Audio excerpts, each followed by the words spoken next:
आज आम पे पुणी पढ़ा जे दशम श्रेणी प्रथम आलजेब्रार प्रथम विषय जो अच्छी सरल सह समीकरण।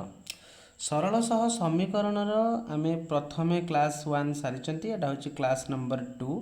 ये क्लास नंबर 2 रे आज आम शिखा जे लेखचित्र द्वारा सह समीकरण द्वयर समाधान केमिति हम ताने दुईटी समीकरण देइथिबो ताको आमे केमिति भाबरे आमे एटी लेखचित्र रे रिप्रेजेंट करबा। एटा हला सबुठु बड़ समस्या पिला मानकर जे दुईटा इक्वेशन रु आमे केमिति जे आमे क्रमित बिंदु काढ़िबा जोथरा कि आमे एई भल टेबुलेशन केमिति तयारी करबा जहा द्वारा एमितिका पॉइंट आमे पाइबा एवं ताहाको आमे लेखचित्र रे उपस्थापन करि परिबा। जहा फल रे आमे इक्वेशन दुईटी को आमे दुईटी सरल रेखा रूप रे लेखचित्र रे उपस्थापन करि परिबा। सेटा को क्लियरली बुझिबा बहुत सरल भाव में आमे बुझाइबा माइंडफुली पिला माने सुनिबो। एटा होछि लेखचित्र द्वारा सह समीकरण द्वयर समाधान केमिति आमे करिबा। दुईटा लेखचित्र पाई बा हमर सह समीकरण दुईटा देइछि। आमे पूर्व क्लास रे पिला माने पढिथिले सह समीकरण कोन ना जेउ दुईटी समीकरण दुईटी हो कि ततोधिक हो अज्ञात राशि मानकर मान समान हेतिबो अर्थात इक्वेशन 1 रे व्यवहृत अज्ञात राशि मान जहा इक्वेशन 2 रो व्यवहृत अज्ञात राशि मान होछि ताहा। बर्तमान आमे केमिति समाधान करिबा करिकी केमिति पॉइंट आउट करिबा एवं केमिति लेखचित्र रे उपस्थापन करिबा गोटे बुझिबा। सब बेले लक्ष्य रखिबा आइदर एक्स रूप रे वाई रूप रे परिणत करिबा। सपोज आमे x प्लस 2y माइनस 3 0 हेले y केते आमे काढिबा तेणु आमे कोन करिबा इम्प्लाइज दैट दबा तापर हम देखो जोटा को आमे काढिबा सेटा को आमे बाम साइड रे रखिबा 2y। तो नेक्स्ट आमे कोन करिबा अज्ञात राशि जो अछि x अछि ताको आर पट साइड को नबा जहा फल रे x ता अछि माइनस x हे जिवो माइनस 3 अछि आर पट गले प्लस 3 हे जिवो। तापर आमे कोन करिबा y इज इक्वल टू 2 एठी मल्टीप्लाई हेछि एपटु गले हमर हरि जिवो जोटा कि माइनस x प्लस 3 बा एटा को आमे चाहिए लिखि परिबा हाफ ऑफ एठी 3 माइनस x एमते लिखि परिबा। एटा जो लिखिले एटा को समाधान करिबा इक्वेशन 1 इक्वेशन 2 को समाधान सपोज आमे करिबा एठी minus y is equal to 2x अछि आर पटु गले माइनस 2x करि परिबा माइनस 1 टा प्लस 1 करि परिबा। एठी माइनस y थिबारु आमे सपोज y रो वैल्यू निर्णय करिबा एठी माइनस y अछि तेणु आमे कोन करिबा एपोर्ट रे बोथ साइड रे सपोज आमे माइनस को मल्टीप्लाई कर देले जहा द्वारा कि माइनस माइनस कौन हो एठी माइनस मल्टीप्लाई कले एपोर्ट रे भी आमे होल ऊपर माइनस मल्टीप्लाई कले जहा फल रे माइनस 1 माइनस माइनस प्लस हो गला एठी भी माइनस माइनस प्लस हो जिवो पूरी माइनस प्लस माइनस हो जिवो। तेमेति बुझिले तो दुईटा इक्वेशन वर्तमान आमे रेडी कर देले। एबे आमे कोन करिबा एबे वैल्यू आमे नबा एमिति वैल्यू आमे मने करी कि नबा जे वैल्यू की सपोज आमे x वैल्यू आमे कोन पुट करिबा जहा फल रे y रो वैल्यू काढिबा सहज हबो। एठी 3 अछि जदी आमे x रो वैल्यू को सपोज आमे 0 रो कंसीडर करिबा देखो जदी आमे x रो वैल्यू को 0 नबा ताले एठी 3 माइनस 0 3 3/2 हे जिवो मन कर 1.5 हे जिवो y रो मान तेणु जोथि पई कि हमकु 1.5 को रिप्रेजेंट करिबा लेखचित्र रे टिके कठिन हो पारे सेति पई आमे कोन करिबा एमिति वैल्यू नबा जे कि 3 रु फेडी हे कि जहा बळुथुबो ताहा जेमिति 2 द्वारा विभाज्य हेतिबो भलो से बुझ आमे x रो मान एमिति नबा जहा कि 3 लु फेडी सैला परे 2 द्वारा विभाज्य हे परथो जहा फल 2 रे हम काटि परिबा और भग्नांश हे कि रहइबो नाही। जदि आमे एठी 1 नउचंती सपोज आमे एठी 1 नेले x रो वैल्यू एठी आमे 1 नउचन 0 तो नेले देखिले हमर भग्नांश हैला तो x रो मान जदि 1 x रो मान जदि आमे 1 नियंती तने x जगह रे जदि 1 पुट करंती 3 माइनस 1 2 हबो तो 1/2 into 2 2 2 कटि गला पर केते हबो 1 हबो सेति पई ए जो 1 हबो कहार मान ना y रो मान 1 हबो तो y टा 1 हैला आउ धरे बुझ एक्स भैल्यू को आम यदि 1 नौ 3 रु 1 गले 2 ये 2 टू कटिगला 1 बाहर तेना वाई मान 1 बाहर तेणु 1 लिखिले। तो नेक्स्ट टाइम ये देखा नेक्स्ट टाइम देखा आउ कौन नहीं पारे सपोज 2 ने 3 माइनस 2 ने 1 बाहर 1 ये इंटू 1/2 तो 1/2 ही हम 0.5 हम तो ताको भी आम रिप्रेजेंट करवा कष्ट नुहे जदिओ एत भी सहज नुहे पाखे सब पाखे तेणु आम कौन नवा पूर्ण संख्या पाइबा आम सपोज ये 3 नहीं गले 3 रु 3 गला 0 0 इंटू समथिंग तो 0 ना जब एक्स भैल्यू 3 हुए तो वाई भैल्यू 0 हो गला ताले ये आम दुईटी क्रमित बिंदु पाइले गोटे पाइले 1 3 आउ गोटे पाइले आमर कौन पाइले ना भल से बुझ 1 3 मु मिस्टेक लिखिली एक्स है 1 वाई है 1 गोटे एक्स भी 1 वाई है 1 आउ गोटे पाइले एक्स है 3 वाई है 0 ताने 3 आउ 0 एमती दुईटा बिंदु आम पाइले तापर एठी पिला माने देखिबा एटा इजी कारण एठी हमर विभक्त नाही बा बाई हे कि किछि नाही जोटी बाई हे किछि नथिबो रा जानिबा पर इजी पड़े कहीं हमर किछि कटाकोटी नाही जहाँ भी बसेबा वाई रो वैल्यू बाहरिबो तेणु आम भाविबा सपोज आम 1 बा एक्स जगह मु 0 नेली एक्स जगह जदि मु 0 नउची तो 2 इंटू 0 0 0 माइनस 1 बाहर एटा भी नहीं पारिबा किंतु एठी जहाँ नैचंती एठी जदि सेही वैल्यू को नै कि देखिबा जदि समान हो गला ताहले आमर उपस्थापन इजी हो तेणु आम सपोज ये एक्स 1 नहीं गले जदि एक्स भैल्यू जगह मु 1 नौची एक्स जगार जदि मु 1 लिखुची तो 2 इंटू 1 2 माइनस 1 ये भी 1 हो जदि ये आम एक्स जगार जदि आम पुट करवा सपोज 2 पुट करवा 2 2 4 4 माइनस 1 है 3 है तो बर्तमान ये भी आम दुईटी पाइले 1 2 पाइले आ 1 1 1 पाइले आउ 2 3 पाइले मत पाइले 2 आउ 3 आम पाइले तो स्थानांक ज्यामिति रे प्रथमटा एक्स तापरटा वाई से हिसाब से एक्स वाई 1 1 एटी एक्स वाई 2 3 आम नेले बुझिले बर्तमान ये जो आम दुईटी बिंदु पाइले एटा हूँ समीकरण 1 पाइले एठी जो दुईटी बिंदु पाइले तो समीकरण 2 पाइले ताको आम रिप्रेजेंट करवा लेखचित्र रे सपोज ये बुझेवाई लेखचित्र नथिबारु आम एमिति का उपस्थापन करी बुझीजा सपोज एटा 1 एटा 2 एटा 3 एटा 4 एटा 1 एटा 2 एटा 3 एटा 4 जदि आम देखिले 1 1 तेने एटा 1 एटा 1 तेने 1 1 ये बिंदु आम पाइले 3 0 आम जानते यार वाई स्थानांक 0 हो जाए एक्स उपरे जार वाईटा 0 से एक्स सरल रेखा उपरे रहिबो तो एक्स सरल रेखा उपरे रहिबो माने एटा एक्स सरल रेखा एटा हला वाई ता माने एटा एक्स रेखा 3 उपरे रहिबो तो आम जो दुईटी बिंदु पाइले ये दुईटी बिंदु को आम कौन करवा संयोग करि परिबा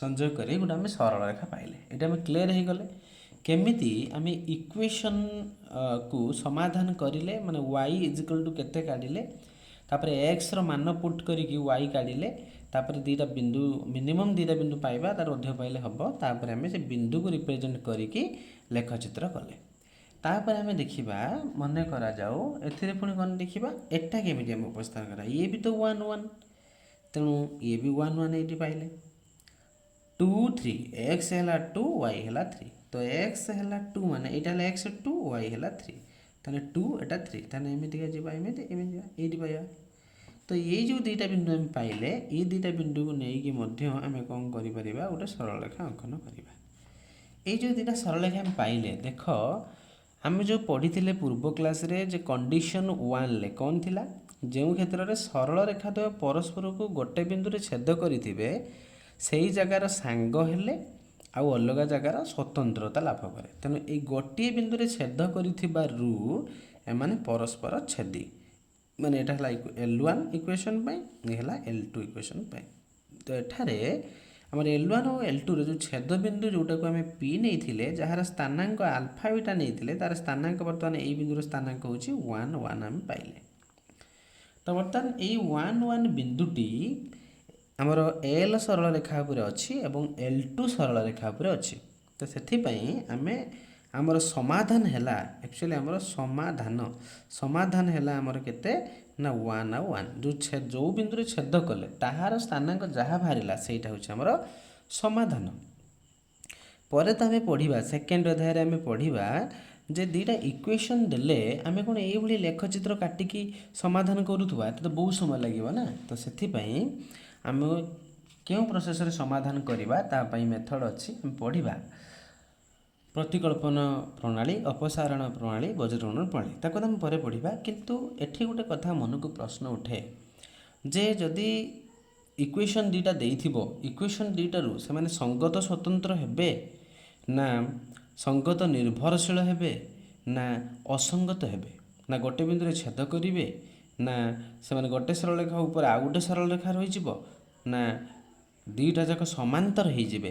तो यह जानिबा पाई आमको कौन करिया को पड़िबो ना एमिति जदि करिया को पड़े ताने बहुत समय चली जीवो। सेथिपाई सबुथिपाई आम गोटे ट्रिक मध्य अछि एथिपाई मध्य गोटे ट्रिक अछि से विषय आसे जानिबा। मने करे एई भली इक्वेशन हमर दुईटा देइथिला ए दुईटा इक्वेशन को आम सॉल्व कला परे आमे जाइकी कौन कले जानि पाइले जे एटा होची संगत स्वतंत्र हबो गोटे बिंदु रे जेहेतु छेद कला तो आमे जानिले एटा होची संगत व स्वतंत्र। संगत स्वतंत्र हेले आमे जानिजंती समाधान यार गोटिए अनन्य समाधान रहिबो छेद बिंदु गोटे तो समाधान गोटे एटा पूर्व क्लास रे आमे पढ़िथिले। पूर्व क्लास रो लिंक मध्य ए वीडियो रो शेष को आमे पाई परिबा देइथिबी सेथिरे मध्य देखि परिबो। तापर एठी आमे कोन करिबा ना एठी आमे कोन करछंती ना आमे इक्वेशन लो साधारण रूप पढ़िथिले जे a1x b1y + c1 एठी a2x + b2y + c2। जदि प्रथम इक्वेशन टाको मु एठी लिखिछि और द्वितीय इक्वेशन टाको एठी लिखिछि तो सेटा मते लिखे एठी देखो x रो सहग होउछि a1 तने यार x रो पछपटे किछि नाही माने एठी 1 अछि तने x रो सहग a1 एठी x रो सहग a1 तो a1 हैला 1 b1 y रो सहग b1 एठी y रो सहग 2 ता माने b1 हैला 2 आ c1 होउछि टोटल यार वैल्यू चिन्ह सहित तो -3 हैला c1। एठी जदि आमे देखिबा a2 हेबो हमर सेही भली 2 b2 हेबो b2 रो पछरे किछि नै एठी y रो सहग होउछि b2 एठी y रो पछरे किछि नै माने एठी माइनस थिबार -1 अछि तो एठी b2 हैला -1 आ c2 हैला केते हमर -1। तो आमे a1 b1 c1 a2 b2 c2 पाइले कौन लाभ होबा से जानिबा। सपोज मु देखिली a1 by a2 is equal to केते हला ना a1 हला 1 a2 हला 2 1 by 2 हला b1 by b2 b1 हला 2 b2 हला -1 तो एठी हला केते -2 हला। तो c1 by c2 जदि हमें काढु चंती तो c1 by c2 हमर केते भाउची c1 होची -3 c2 हला -1 तो हम भाइला 3। एटा हमें एहा देखिबा को पाइले finally J a1 by a2 half होतला बेले b1 by b2 -2 होची ता माने एठारे a1 by a2 not equal to b1 by b2 ताने में बुझी नबा इथर आमे बे आउ एई भली समीकरण देइथिले ताकू आमे कोन करबा निया परे जे हमकू एमिति समाधान करिकी पुणी बिंदु निर्णय करिकी पुणी लेखचित्र उपस्थापन कला परे समाधान संख्या केते बा लेखचित्र उपस्थापन कला परे आमे जानुचंती जे माने गोटे बिंदु रे छेद कले संगत स्वतंत्र हेले जदि गोटे सरल रेखा पर आ गोटे सरल रेखा से भली पड़ी जिवो तो आमे जानिबा संगत निर्भरशील हबो जदि समांतर हेकि रहिबो ताले असंगत कहिबा। तो ए जिनसटा हम पूर्व जानिथिले किंतु एते गुडे स्टेप कला परे आमे जानुथिले किंतु एबे आमे ट्रिक द्वारा जानि परिबा जे जदि इक्वेशन दुईटा हमर देइछि सपोज हमर एई दुईटा इक्वेशन देइछि एई दुईटा इक्वेशन को देखिकी आमे केमिति जानि परिबा एटा संगत कि स्वतंत्र ना संगत निर्भरशील ना असंगत आमे लेखचित्र सहायता न नेकी केमिति करिबा ना एमिति a1 by a2 काढिबा b1 by b2 काढिबा c1 by c2 काढिबा एवं देखिबा जदि a1 by a2 not equal to b1 by b2 होउछि माने इक्वेशन लो देखि दबा a1 केते आ a2 केते b1 केते b2 केते यदि a1 by a2 not equal to b1 by b2 होउछि ताले हम जानि नबा एटा होउछि संगत आ स्वतंत्र आ संगत स्वतंत्र हेले समाधान केते ना समाधान होउछि हमर संख्या 1 हमें एतिकी जिंस इजीली पाई जिबा आमे एई शर्तावली अनुसार ठीक सही भली बही को लक्ष्य करिबा अन्य इक्वेशन गुड़िकर केमिति शर्तावली बाहरी देखिबा एठारे ଏଇ ଯେଉଁ ବହି ଆମ ପାଖରେ ଅଛି, ପିଲାମାନେ ତୁମ ପାଖରେ ବି ଥିବ ବହି, ତୁମେ ମାର୍କ କରିବ। ତ ଏଠି ବହିରେ ଏଇଭଳି ଦୁଇଟା ଇକ୍ୱେସନ୍ ପୁଣି ଦେଇଛି। ସେ ଇକ୍ୱେସନ୍ରେ ଆମେ y ଇଜିକାଲ୍ ଟୁ କେତେ, ଏଠି y ଇଜିକାଲ୍ ଟୁ କେତେ ଯେମିତି ଆମେ ସମାଧାନ କଲେ, ପୁଣି ଏକ୍ସ ୱାଇ ବିନ୍ଦୁ ଆମେ ନିର୍ଣ୍ଣୟ କଲେ, ଏଠି ଏକ୍ସ ୱାଇ ବିନ୍ଦୁ ନିର୍ଣ୍ଣୟ କଲେ, ତାକୁ ଲେଖଚିତ୍ରରେ ଉପସ୍ଥାପନ କଲେ। ତ ଏଠି ଲେଖଚିତ୍ରରେ ଉପସ୍ଥାପନ କରିବା ଦ୍ୱାରା ଏଠି ବି ଦେଖିଲେ ଛେଦବିନ୍ଦୁ ଗୋଟେ ପାଇଲେ, ତାମାନେ ଏଠି ବି ଆମେ ଡିସିସନ୍ ନେଲେ ସଙ୍ଗତ ସ୍ୱତନ୍ତ୍ର ହେଲା। ଏଠି ଦେଖିବା ଆମେ ଉଦାହରଣ 3କୁ ଲକ୍ଷ୍ୟ କରିବା। ଉଦାହରଣ 3ରେ ମଧ୍ୟ ଆମର କ'ଣ ଦେଇଛି ନା, ଉଦାହରଣ 3ରେ ଆମର ଦେଇଛି ଯେ ଏଠି ବି ଇକ୍ୱେସନ୍ ଅଛି, ଏଠି ବି ଇକ୍ୱେସନ୍ ଅଛି। ଏଇ ଦୁଇଟା ଇକ୍ୱେସନ୍କୁ ଦେଖ ସଲ୍ଭ କରିକି ଦେଖିଛି ସେ, ଏବଂ ବିନ୍ଦୁ ନିର୍ଣ୍ଣୟ କରିକି ଉପସ୍ଥାପନ କଲା ପରେ ସେ ପାଇଛି ଦେଖ ଗୋଟେ ସରଳରେଖା ପରେ ଆଉ ଗୋଟେ ସରଳରେଖା ପଡ଼ିଯାଇଛି। କିନ୍ତୁ ଆଉ ଗୋଟେ ସମୀକରଣ ଏଠି ଆମେ ସେ ଲକ୍ଷ୍ୟ କରିଛି, ଏକୁ ଯଦି ଲେଖଚିତ୍ରରେ ଉପସ୍ଥାପନ କରୁଛନ୍ତି ତାହେଲେ ଏଠି ସମାନ୍ତର ହେଇଛି। ତାହେଲେ ଆମେ ଇକ୍ୱେସନ୍ ଦୁଇଟାକୁ ଯଦି ଲେଖଚିତ୍ରରେ ଉପସ୍ଥାପନ କରିବା ତାହେଲେ ଆମକୁ ଏକ୍ସ ୱାଇ ବିନ୍ଦୁ ନିର୍ଣ୍ଣୟ କରିବାକୁ ପଡ଼ୁଛି। ତ ସେଥିପାଇଁ ଆମେ କ'ଣ କରିବାକୁ ବହୁତ ସମୟ ଆମକୁ ଲାଗୁଛି। ସେଥିପାଇଁ ସେ କ'ଣ କଲା ନା, ଆମେ ଯେମିତି ଏଠି ଗୋଟେ ଟ୍ରିକ୍ ନିର୍ଣ୍ଣୟ କଲେ a1/a2 not equal to b1/b2 ହେଲେ ସଙ୍ଗତ ଆଉ ସ୍ୱତନ୍ତ୍ର ହେବ, ଠିକ୍ ସେଇଭଳି ଆଉ ସବୁଥିପାଇଁ ମଧ୍ୟ ସର୍ତ୍ତାବଳୀ ସେ ନିର୍ଣ୍ଣୟ ହେଲା। ସେ ସର୍ତ୍ତାବଳୀ ଆମେ କ'ଣ ଦେଖିବା ଦେଖ। ଆମେ ଏଠି ଦେଖୁଛନ୍ତି ସର୍ତ୍ତାବଳୀରେ ଯେ ଏଠାରେ ଆମେ ଦେଖୁଛନ୍ତି ଯେ ଏଠି ଦେଖ ଆମେ ପ୍ରଥମେ ଗୋଟେ ଇକ୍ୱେସନ୍ ଯେଉଁ ଦେଇଥିଲା ଆମେ ଦେଖିଥିଲେ a1/a2 not equal to b1 ହେଇଥିଲା। ଦ୍ୱିତୀୟଟାରେ ଏଠି ଆମେ ଦେଖୁଛନ୍ତି ସଙ୍ଗତ ସ୍ୱତନ୍ତ୍ର ପ୍ରଥମଟା ଗଲା। ଦ୍ୱିତୀୟ କଣ୍ଡିସନରେ ସେମିତି a1/a2 କାଢ଼ିଛନ୍ତି, b1/b2 କାଢ଼ିଛନ୍ତି, c1/c2 କାଢ଼ିଛନ୍ତି, ଦେଖିଯାଇଛି ଇକ୍ୱାଲ୍ ହେଇଛି। ଯେତେବେଳେ a1/a2 b1/b2 c1/c2 ଇକ୍ୱାଲ୍ ହେବ ତ ସେତେବେଳେ ତୁମେ ଜାଣିନେବ ଏଇଟା ସଙ୍ଗତ ଆଉ ନିର୍ଭରଶୀଳ ହେବ। ଆଉ ସଙ୍ଗତ ନିର୍ଭରଶୀଳ ହେଲେ ଜାଣିଛ ଅସଂଖ୍ୟ ସମାଧାନ। ଆଚ୍ଛା, ଆଉ ଗୋଟେ କେସ୍ ଲକ୍ଷ୍ୟ କରାହେଇଛି, ଯଦି a1/a2 ଇଜିକାଲ୍ ଟୁ b1/b2 କିନ୍ତୁ ନଟ୍ ଇକ୍ୱାଲ୍ ଟୁ c1/c2 ହେଲା, ମାନେ a1/a2 କାଢ଼ିଲେ ଯାହା ବାହାରିଲା, b1/b2 କାଢ଼ିଲେ ତାହା ବାହାରିଲା, କିନ୍ତୁ c1/c2 କାଢ଼ିଲେ ତାହା ବାହାରିଲା ନାହିଁ, ତାହେଲେ ଆମେ ଜାଣିନେବା ଯେ ଇଏ ହେଉଛି ଆମର କ'ଣ ନା ଅସଙ୍ଗତ ବୋଲି। ଆଉ ଅସଙ୍ଗତ ହେଲେ ତାମାନେ ପରସ୍ପର ସମାନ୍ତର ହେଇଥିବେ ଆଉ ସମାଧାନ ତାହେଲେ ଥିବ ନାହିଁ। ତାହେଲେ ଆମେ ଏଇ ଜିନିଷଟାକୁ ପୁରା ଡିଟେଲ୍ସ ବୁଝିବା। ଏଇ ସାରଣୀଟାକୁ ମନେ ରଖିବ, ଏଇଥିରେ ହିଁ ବହୁ ଜିନିଷ ଡିସ୍କସନ୍ କରାଯାଇଛି। ଏ ସାରଣୀଟିରେ କ'ଣ ଅଛି ଭଲ ଭାବରେ ବୁଝିବା। ଯେଉଁଠାରେ ଇକ୍ୱେସନ୍ ଦୁଇଟା ଦେଇଥିବ, ପିଲାମାନେ a1/a2 କାଢ଼ିବ, b1/b2 କାଢ଼ିବ, c1/c2 କାଢ଼ିଦେବ। ତା ପାଇଁ ତ ଆମର କିଛି ଆବଶ୍ୟକ ନାହିଁ। ଏକ୍ସର ସହଗ ଜାଣିଲେ a ପାଇଯିବା, ୱାଇର ସହଗ b ପାଇଯିବା, ଆଉ c ଯେଉଁଟାକି କନଷ୍ଟାଣ୍ଟ ଭ୍ୟାଲ୍ୟୁ ଥିବ ସେଇଟା c ପାଇଯିବା। ତ a1/a2 ଯେତେବେଳେ ଦେଖିବା b1/b2 ହେଉନି, ନଟ୍ ଇକ୍ୱାଲ୍ ଟୁ ହେଉଛି, ତ ସେତେବେଳେ ଜାଣିନେବା ଯେ ସରଳ ରେଖା ଦ୍ୱୟ ପରସ୍ପର ଛେଦୀ ଅର୍ଥାତ୍ ସଙ୍ଗତ ସ୍ୱତନ୍ତ୍ର, ତାମାନେ ଗୋଟିଏ ସମାଧାନ ସମ୍ଭବ। କାହିଁକି ନା ଗୋଟେ ଜାଗାରେ ସେ ଛେଦ କଲେ, ଗୋଟେ ଜାଗାରେ ଛେଦ କଲେ ମାନେ ତାମାନେ ଆମେ ଜାଣିନେବା ଗୋଟିଏ ହିଁ ତା'ର ସାଧାରଣ ବିନ୍ଦୁ ରହିଛି, ଗୋଟେ ସମାଧାନ ରହିବ। ଯେତେବେଳେ a1/a2 b1/b2 equal to c1/c2 ହେଲା, ତ ସେତେବେଳେ ଜାଣିନେବା ଏମାନେ ଏକ ଓ ଅଭିନ୍ନ, କାରଣ ଗୋଟିଏ ସରଳ ରେଖା ଉପରେ ଆଉ ଗୋଟେ ସରଳ ରେଖା ପଡ଼ିଯାଇଥିବ। ସେଥିପାଇଁ ଏକ ଓ ଅଭିନ୍ନ ହେବ।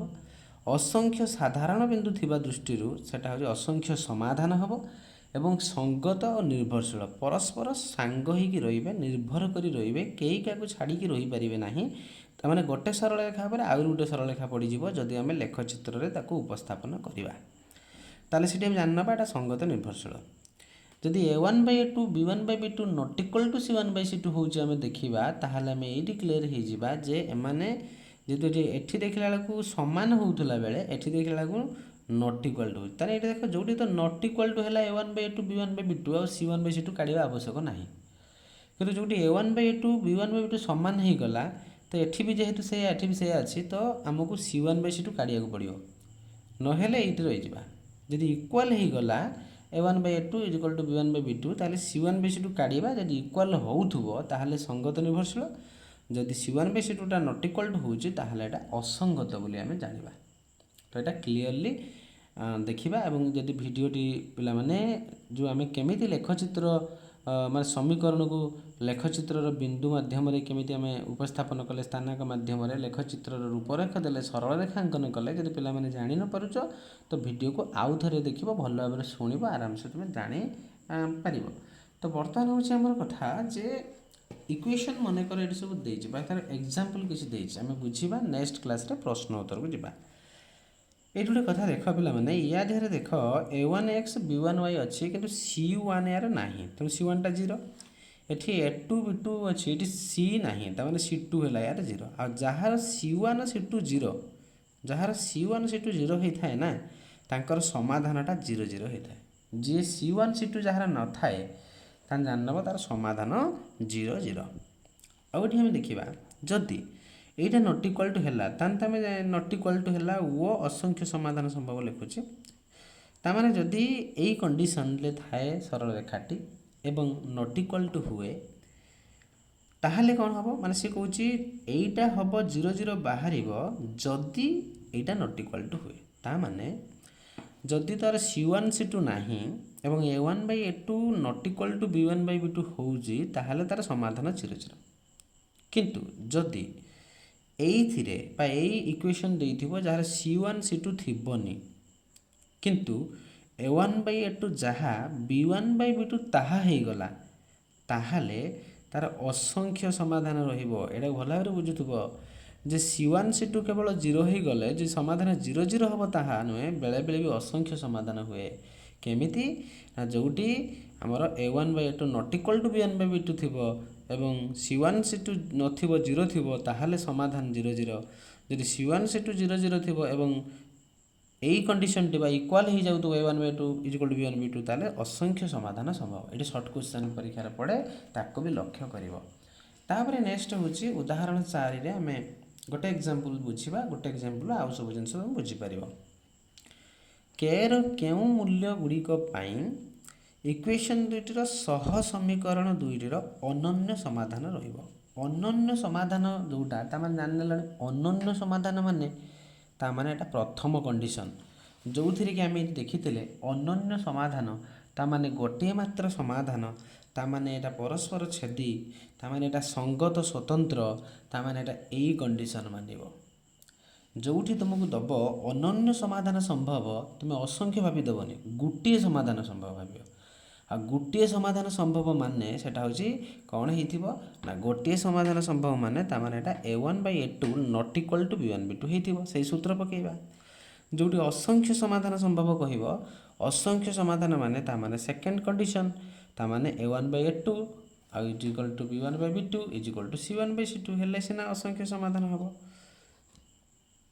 ହେଲା।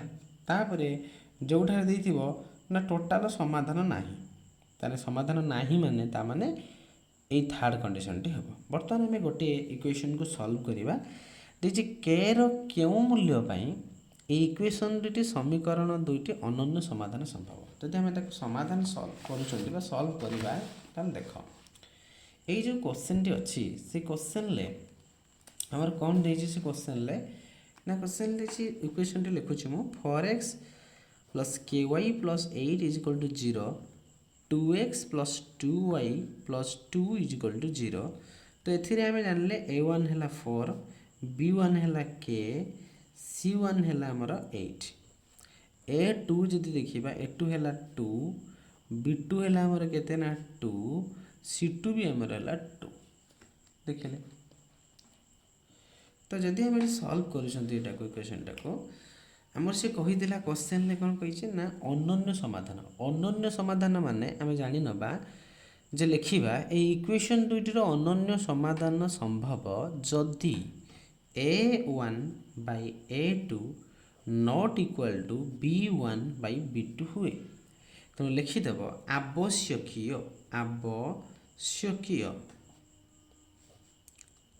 ସର୍ତ୍ତଟି ଆବଶ୍ୟକ ସର୍ତ୍ତ କିଏ ନା ଏଇଟା ଯଦି ହେଇଗଲା ବା ସେ କହିଛି କେଉଁ କଣ୍ଡିସନ୍ ବା ତାର କେ ର କେଉଁ ମାନ ପାଇଁ ଅନନ୍ୟ ସମାଧାନ ରହିବ ଆମେ କହିବା ଠିକ୍ ଅଛି ଇକ୍ୱେସନ୍ ଦୁଇଟା ଅନନ୍ୟ ସମାଧାନ ସମ୍ଭବ ମାନେ ଗୋଟିଏ ସମାଧାନ ସମ୍ଭବ ତେଣୁ ପ୍ରଥମ ସର୍ତ୍ତଟା ନେଇଯିବା ସତ୍ୟ ବୋଲି ତାପରେ କେ ର ମାନ ବାହାରି ପଡ଼ିବ।